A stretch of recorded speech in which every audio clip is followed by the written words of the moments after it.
Well, all right. What's going on, guys? My name's John Isley. Working on starting my YouTube channel. This will be one of the first things that I film, but hopefully we'll have more to do in the future. So I'm gonna make a house update video because I recently moved into a new house. I guess not recently. Lived here for a year, but I haven't really gotten to spend a lot of time here because I've been working. This is my 1986 Ford Bronco. I got it for $3,000 because I really wanted to do a swap. I built a Power Stroke a long time ago, 97. It's a decent truck, but it's unfortunately got into an accident right after I got it put together. So, and it bent the frame really bad. I took it to where I used to work and used a forklift and a come along and kind of bent it back around, but it's been eating front tires ever since. Unfortunately, I was at a stoplight and got hit, so nothing I can really do. But what I can do is build another truck. So I bought this, and unfortunately I'm not ready to do the swap yet, but this thing runs and drives, and it's really fun to drive other than it's kind of gutless. It's an 86 with, I think, 46,000 original miles. The title doesn't say that, it says like 240, but based on what I know from the owner and what I know from its life history, it was bought new in 1986 down in Waverly, and it pretty much lived there for the whole time. I bought it from the second owner, who was actually the original owner's son or nephew, or it doesn't matter. But he got the thing out of the field. It had been sitting for a long time, and it has a lot of sun fading all over it. It's a pretty neat little truck. It runs shockingly well for short periods of time. So when you go to first start it in the morning, it'll run great all the way to work, and then it starts misfiring, and you can tell that it's temperature related. Every time it gets warm, it starts having issues, and it turns into a fucking nightmare. And then it'll get to the point where it doesn't run at all. So this is kind of what we got. I've done a bunch of things to try to fix it. I've got it narrowed down to one of two issues. So it's either the wiring harness, because all of the insulation is starting to fall off of the wiring harness, especially the power wires that feed everything. So that's great. But I went through and fixed what I could reach without like pulling the wiring harness out of the vehicle. I feel like it's okay. Everything that I can see looks okay. But I also relocated this has the TFI ignition on it, which is, that had a class action lawsuit in the late 80s because it was so bad and it had caused so many issues when it would get warm. And everybody on the internet was like, oh, it's the TFI box, it's the TFI box, you gotta relocate the TFI box. Because it's bolted, the ignition module is actually bolted to the side of the distributor. It gets incredibly hot when you're running it, and it's like a semiconductor, and when it gets hot, it doesn't like to work anymore. But it has a really high temperature range of like almost 400 degrees. So it takes a lot to get it there, but once it does get there, it usually fails entirely. What this is doing is more indicative of it's actually losing spark and it's losing ignition. Like it acts like you shut the key off. So like the fuel pump shuts off momentarily. I'll post a clip of what it's actually doing. It did it to me the last time I drove it to town.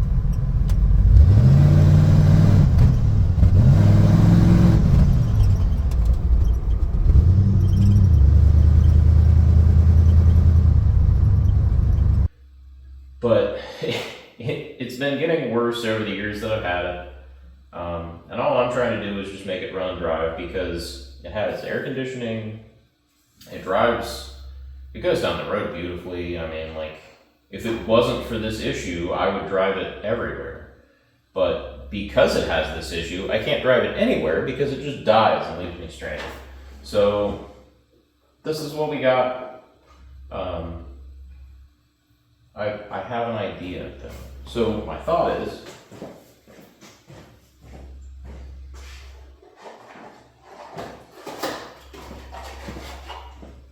this is the ignition pickup that's inside the distributor. Today I'm going to try changing this and then stress testing the shit out of the truck and seeing if I can get it to fuck up. That's the goal. That's what I'm doing, so we'll go from there.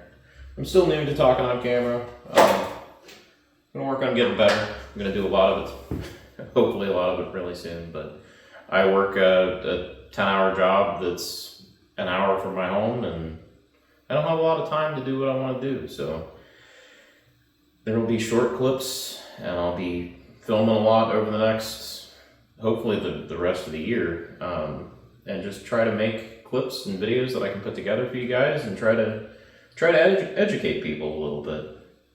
And so bear with me. We'll get through this together. But hopefully I can teach somebody a thing or two while I'm doing this. That's the whole reason I want to do this. The whole reason I'm doing the YouTube thing.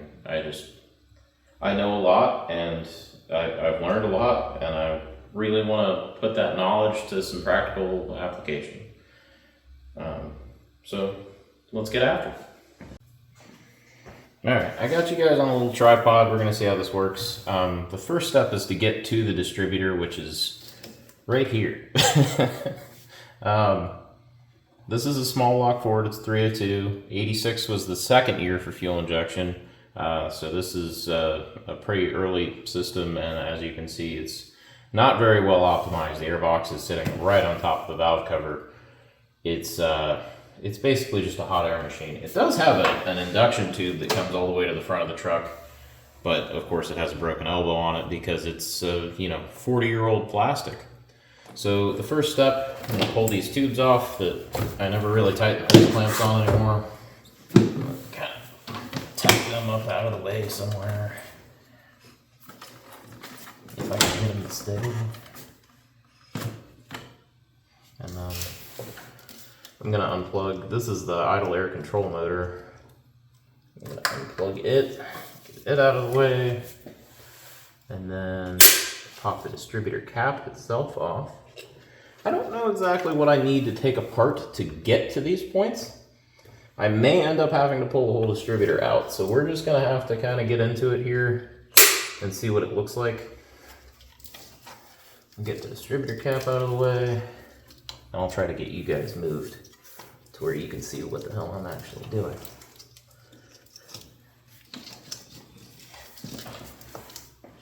Alright, so the cap is off. This is what the distributor looks like under the cap. This is the rotor button. So this swings around and delivers spark to each one of the points on top of the distributor cap. So it looks like I have to take a little cap off here. This will be a reluctor wheel, so this will have teeth on it. And that will send the signal to give it spark, and it looks like it's just held on with a couple Phillips screws, so you gotta get a screwdriver.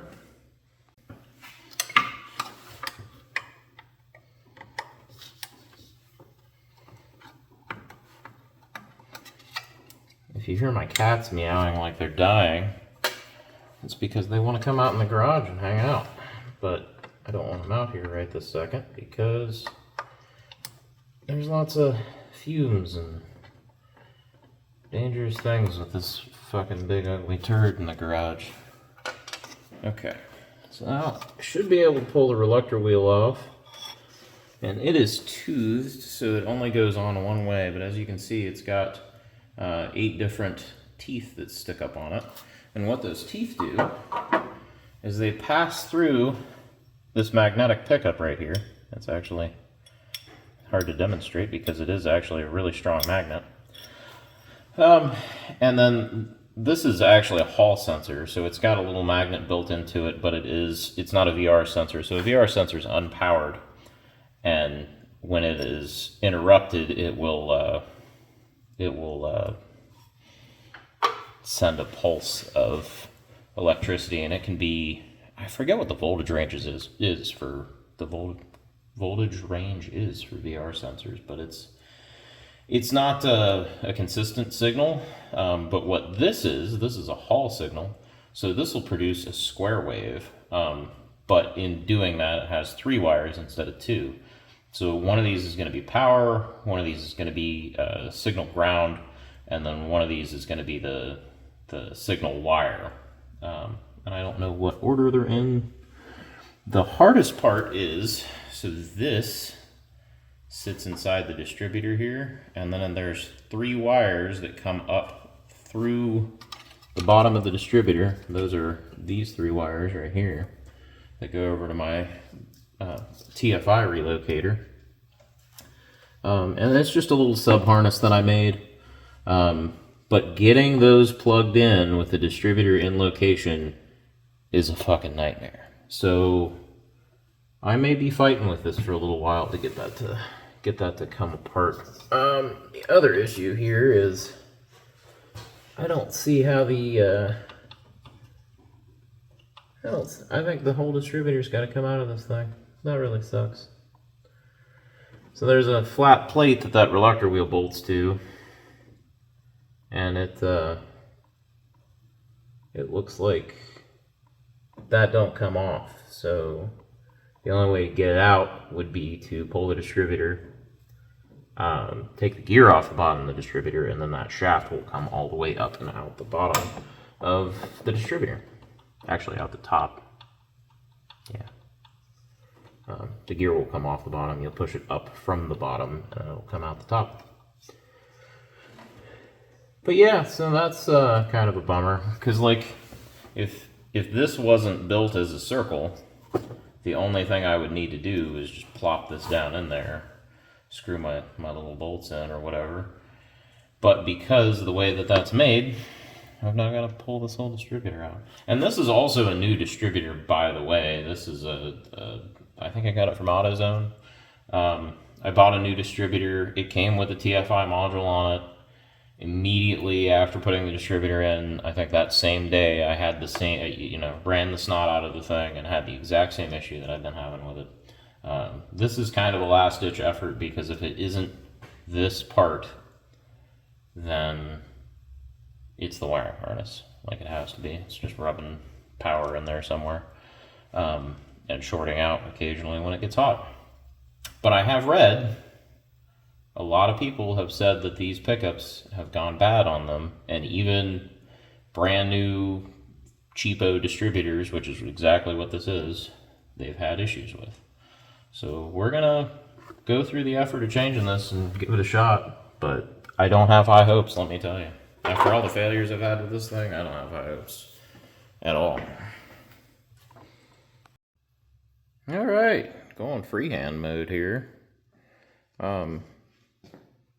So that is what we're trying to change, which thankfully we're down to it. The only thing holding that in there right now, they have this weird lock where the vacuum advance would normally be if this was a vacuum advance distributor, but with it being a TFI distributor, it's not. Fun fact, they cast them all the same. So a lot of the new small block Ford distributors you get will still have this little plate here. It just won't have anything you can plug the TFI module into, and it'll have a vacuum advance right here instead of this stupid thing. So basically there's a bushing in the middle. That bushing is what the distributor shaft, which is over here, and shockingly gross because of the assembly loops that they put on it. Basically what I needed to do, and why I had to take this out, is this top plate is like pressed on here and then like peened, so it can't be removed without doing some serious shit. What you need to do is there's a brass retaining collar and a gear, and they have these 2 little roll pins. Just have to tap the roll pins out. That was really hot. I've made a burp right in the middle of explaining that. But yeah, so basically we're to the distributor now. just gonna get this swapped out and get my timing set again, because now I have to do all that fun bullshit. So I wanted to film this because I'm just, I'm still kind of shaping out what this channel is gonna be, but something that is definitely gonna be is don't get it right, just get it running. It's something David Freiberger says all the time. It's something I really believe, because, man, just having something that runs and drives makes a world of difference, and we're all poor. Like, this economy sucks. This is a terrible time to do anything. So, I'm working here with nothing. Don't judge me. I know I'm sitting on the side of my crane here trying to do this. But, so basically, like, I just wanted to give some pro tips here. I want to teach people how to do stuff. That's why I want to do this. But I've got these roll pins. I've already did this one. But while I was putting it in, I was like, a lot of people aren't going to know to do this. So, like, I've tapped it in this far. I've got to a point now where I can't hit it anymore with the hammer. And a lot of people would probably try to take this very tiny punch and, keep hitting it in. Well, I'm not going to do that, and I think that's dumb. So the way that I'm doing this, because it's a lot easier, I can sit here and do this while I balance everything in my fucking lap. I take a second hammer. Sorry, I bumped the camera. Take a second hammer, and people on the internet will be like, oh, don't hit two hammers together, they'll fucking explode. Well, no, they won't. But I just tap it in, and now it's flush, and that's all you need. No workbench, no fucking fancy tools, just a couple ball peen hammers and a little ingenuity. And you can figure out ways of doing stuff that doesn't require thousands of dollars in tools. All right, it's all back together. Do the first start on camera because I'm a big boy and I can take it if I fucked up. Hopefully it works. I kept the old part just in case this one is bad out of the box, because new means it's never worked. So many people are like, oh, I replaced this part. That has to mean it's good. No, it doesn't, unfortunately, especially not in the post-COVID era of auto parts. Stuff is frequently bad, straight out of the box. And just because you went and bought a part and put it on and it does the same thing doesn't necessarily mean that the part you put on wasn't at fault. It just means that one that you put on wasn't good. So it's always good to verify. I don't have a way to bench test this currently because I don't have a power supply. If I had a power supply, which I will have again soon, I will show you guys how to bench test stuff. It's not very expensive. It was a $28 power supply. So again, sticking with the budget friendliness, where I'm going to try to show you how to do everything you can for as cheap as you can. And I've got this big cool toolbox over here. I finally got to bring it home, and I actually have it set up in my garage, and I get to work out of it, which is super cool. Been a mechanic for a long time, but I've been working out of a $400 Harbor Freight toolbox for like most of my time doing this kind of stuff. So having the big fancy tools, like I literally bought the like Quint or whatever it is, the $400 fucking set of stuff, and that's more than enough tools to do. Like, it covers everything. It's got screwdrivers, sockets, all the stuff. It actually has more sockets than I had as a mechanic. It's all chrome stuff, which is, you can't put impacts on it, quote unquote, but it's more than good enough to do the job. And I just don't want people to feel discouraged if all they have are basic hand tools, because honestly, that's what I started out having. I did the math and figured out what sizes I could get away with buying, so I could buy like a metric set and add one or two sockets here and there, and that was all I had for the longest time. Just kind of piece stuff together. But yeah, we'll give her a try. I gotta find the keys real fast. Right over here. Give her a try and see if she starts. And then if it starts, then we'll go out and do some torture testing. Run up the AC at wide open throttle for 3 hours.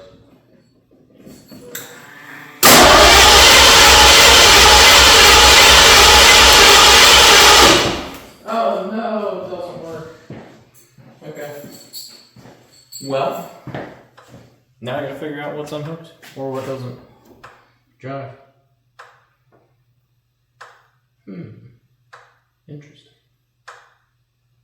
Okay. Let's give her a try. I just found it. So I was getting ready to take the distributor back out of here. And felt something at the bottom of the harness that wasn't connected. Just felt like there was a wire dangling. One of the power wires to the coil fucking broke off. And both of them look like they have cracks right there. Oh god, what happened? I lost my light. Both of them look like they have cracks right there. Sweet focus, great camera work. And they're very close to each other. And it's very possible that they've been, because that's, both of those white wires right there are the hot and the ground for the coil. So it's very possible that those have been shorting out when the motor gets hot. Which makes this not a very scientific test, because now if I end up fixing this wire and the motor runs okay and it doesn't have this issue when it gets hot, I'll never know if it was these stupid points in the distributor or just some shitty wires. Because that's what it's always been down to. Like, I've had this thing for a long time, I've changed a lot of parts, and I know that it's either the wiring harness or, like, the last thing that I had to try was these points, the last hard component points. They're a, pickup module, whatever you want to call it, but now I will never know if this was the problem. Unless I put it back together and it still does it. So we'll just have to try it again. And yeah, I'm going to go fix some wires now. Alright, round 2. Fix that wire on the coil and give it one more shot. Provided I didn't forget anything.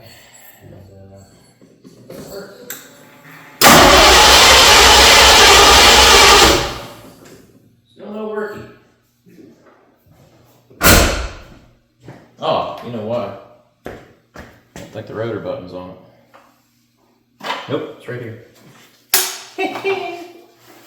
Let's start with that no rotor button. Oh shit. That's like loose too. Dang. I started taking the distributor all the way out because I was just gonna fucking try her again. Also, I don't know if you can hear it, but the motor creaks every time you turn it over. This thing has, and I swear to God, it's a rod knock. It has had a rod knock since I got it. I have put thousands of miles on this thing with a rod knock. I've driven it hours at a time. The guy I got it off of said it was a wrist pin knock. I don't think it's a wrist pin knock. If you would see the inside of this motor, it is like black tar is just all over it. I don't think this thing had an oil change in 46,000 miles. But it has had this like bucking, dogging issue that I hate about it. I still didn't put the rotor button on. Ever since I got it, and I'm pretty sure ever since that kid pulled it out of the field that it was in, it has just always done this. And I think that's why it was put in the field that it was in.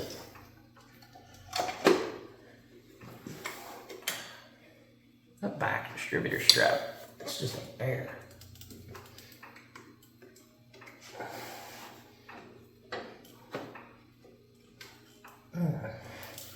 Sometimes I can get it like almost immediately. And sometimes I sit here and fuck with it.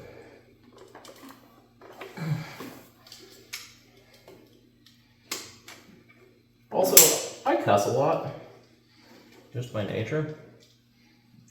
I know a lot of successful YouTube channels don't cuss at all. There it is. So let me know if you guys want me to bleep out the fucks and the shits and the dams, or if you want me to leave every offensive syllable in. Try one more time.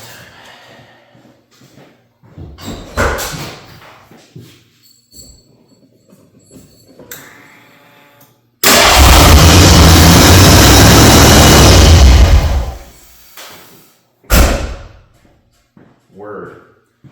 So, and this is still, it still has the new coil in, or the new pickup coil in. So we're gonna go give this a try. I'll put the intake tubes back on like I always do. So you can't do this to every car. Actually, almost anything modern has a mass airflow meter of some kind. This thing's speed density. We'll talk more about what that means in a different video. I hope to go over all of that because it's something that is important, but don't do this. Don't just leave them loose.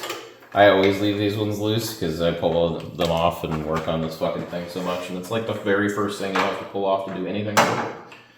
So, but yeah, we're gonna go give her a try, see how she works.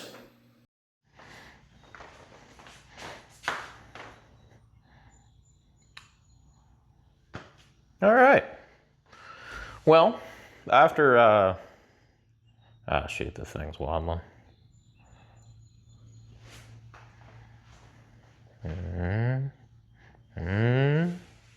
Well, all right.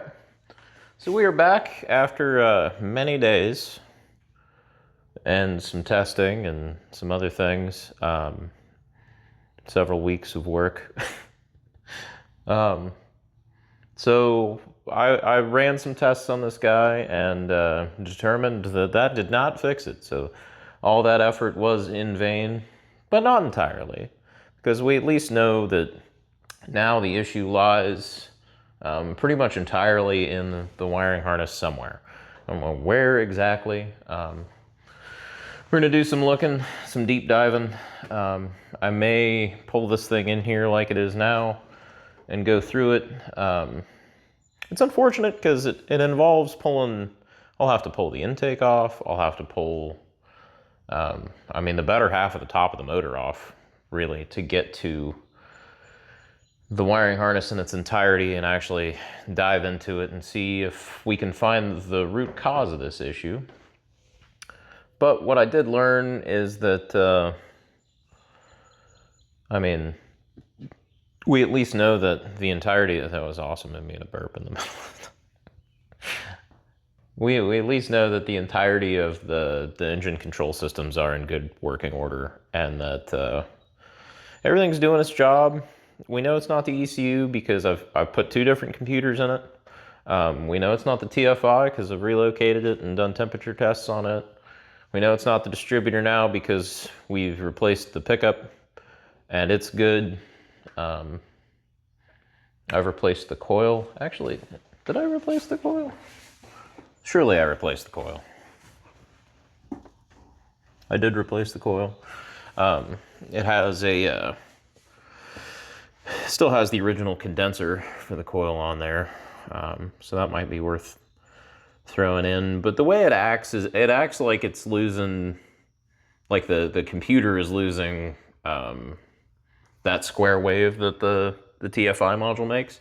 It acts like that's going away. So there's a good possibility that the TFI wiring harness, because it is super long and it runs all the way back up through, goes up through the firewall, goes into the computer that's up underneath the dashboard.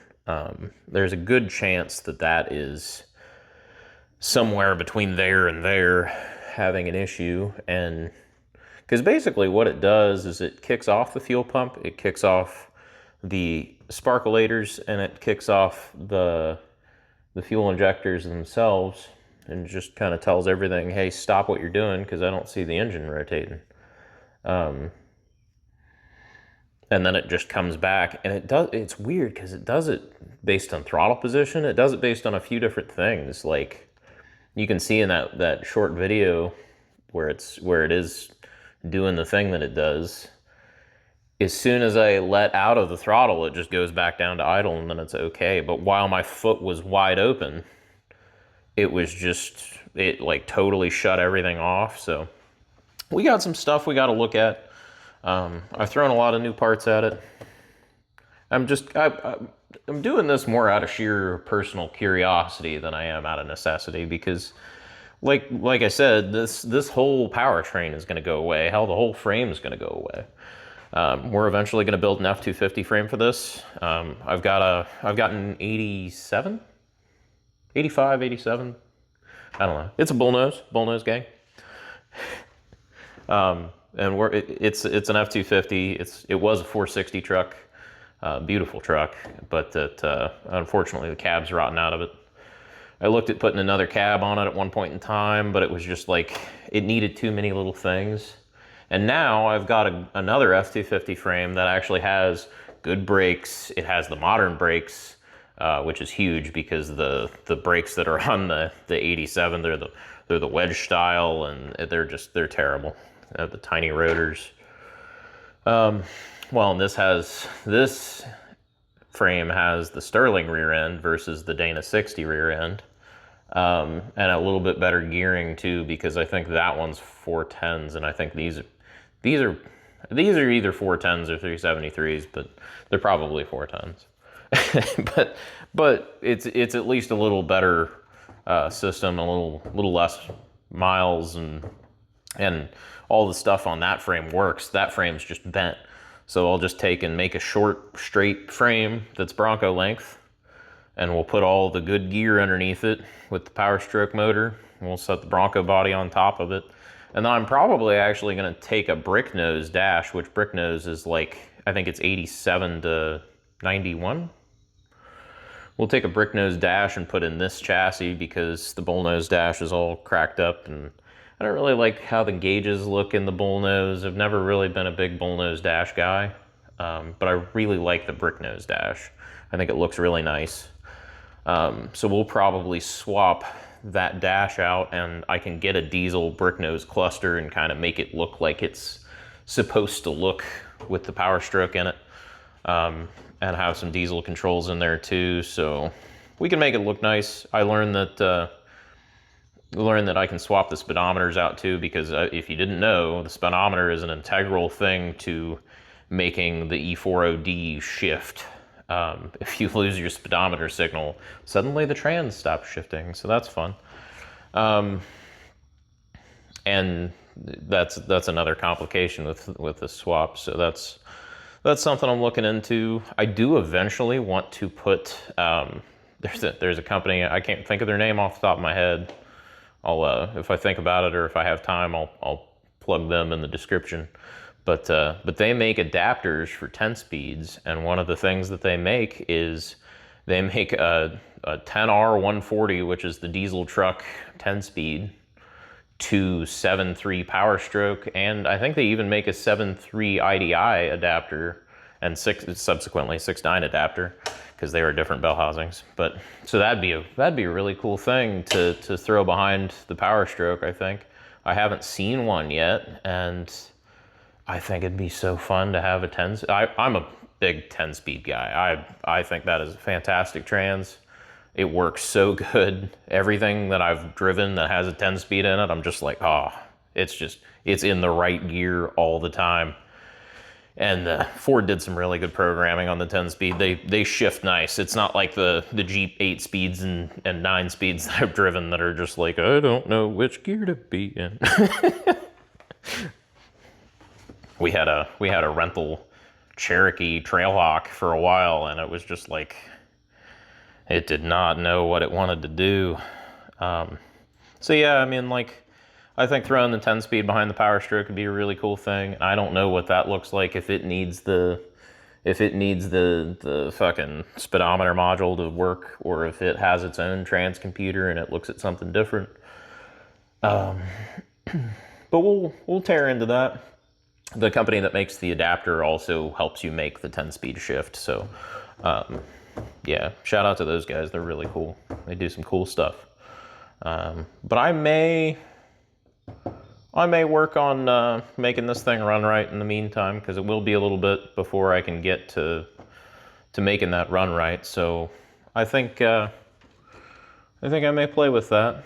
And in the future, like, I apologize because this video is all over the place in quality, in sound quality, and just it's it's a mess. But I'm still learning, and I'm getting better gear as I go on. So, you know, several weeks have passed since I filmed the first half of this video, and, you know, here we are. So we're just we're doing the best we can with what we got, and I really appreciate you guys watching. So in the future, I will do my best to film. Well, you know, I'll probably do a time lapse of me like taking stuff apart, putting stuff back together.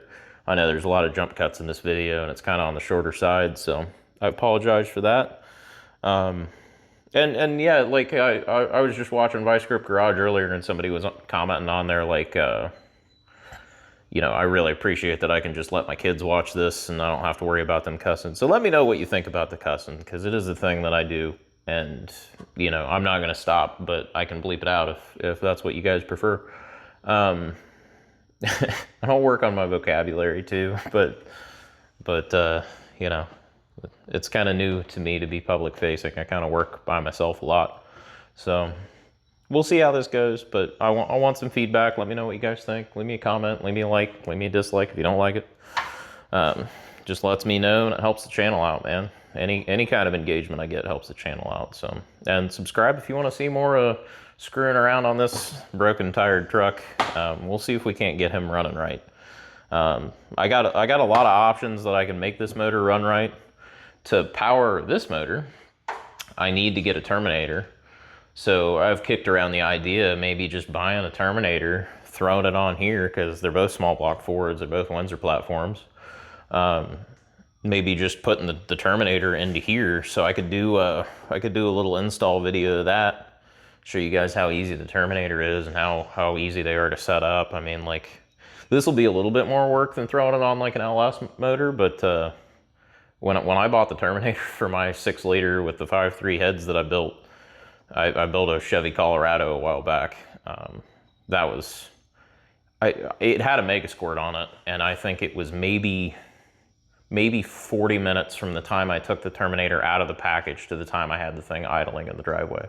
I was so impressed with that, because the Megasquirt, the Microsquirt, it's so much screwing around and fine tuning, and it won't run because this setting's wrong. And if you don't have a base file for something you've made, it's a lot. I mean, it's really a lot to throw around to try to dig through every submenu and get every setting right that controls fueling and spark and everything. So they're super versatile and cheap ECU, but for a while the Terminator was almost as cheap, and unfortunately they're a little bit more expensive now. Kind of kicking myself for selling my Terminator, really, because I think I let it go for $700.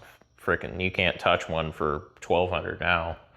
So, you know, it's unfortunate, but we'll see. I may end up going that route if I really just decide that, you know, going through every individual wire on this thing is going to be more work than it's worth. That may be the route that we take, just to get the old small block running and driving. I'm really trying to be mean to it to get it to kick a rod between now and then, though, because I'd rather it just put a hole in the pan. I fired it up this morning to pull it in here, and dude, it was just knocking like it was a Mormon on a Saturday afternoon going door to door.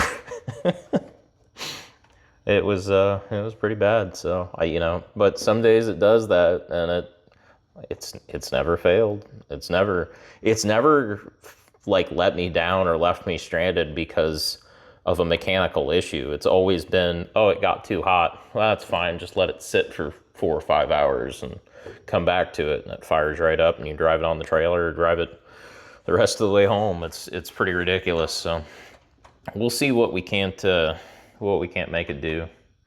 But but it's, you know, it's just another fun project to play around with. So thank you guys for watching, and I will see you in the next one.